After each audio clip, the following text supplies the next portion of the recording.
Hi everyone, Ed here from Shades of Vengeance.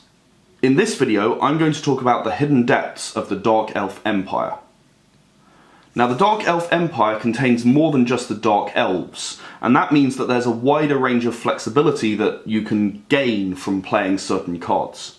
One of the common abilities that Dark Elves have, both on the Dark Elf Assassin here and also on the Duende, is the inability to be seen during the effects. So if someone were to attack a random member of your army, or indeed attempt to attack one of these using a Lich from the Undead army or something else that targets an individual monster, they actually cannot be chosen. This is an advantage, but it can also be a bit of a disadvantage, because if the one level cannot be chosen, then a higher number may be chosen instead. So sometimes you have to be a little bit careful about what you choose to play. Another card of interest is the Ashen Dwarf.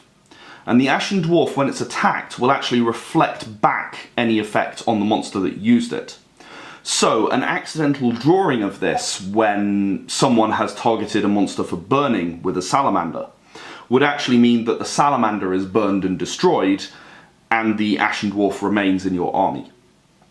That can be an extremely powerful asset for obvious reasons.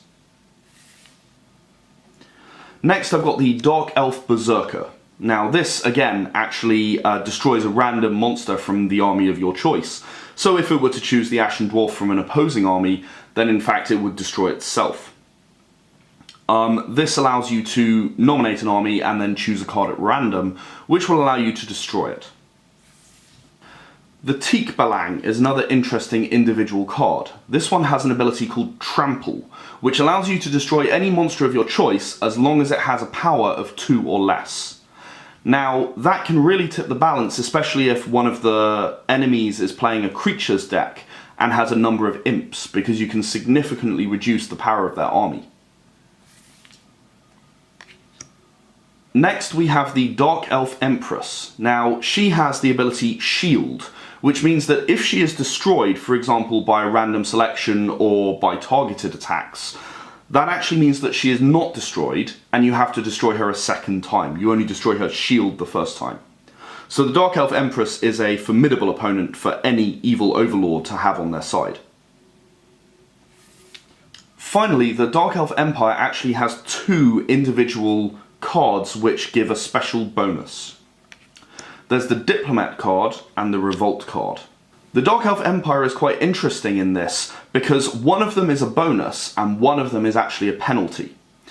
The Diplomat card allows you to add a second army to your forces, so you could add undead or creatures or robots to your forces and also play your Dark Elves, which means you don't actually have to achieve all of one kind, and it may mean that you can actually bring on board some of the powerful cards that are in other armies. The Revolt card, on the other hand, actually means that you automatically lose if you have it in your army and you're playing Dark Elves. The Dark Elves are attacked by the creatures that they have subjugated. So, that makes the Dark Elves an interesting and varied army, and it gives you a very wide range of possibilities, as I said near the start of this video.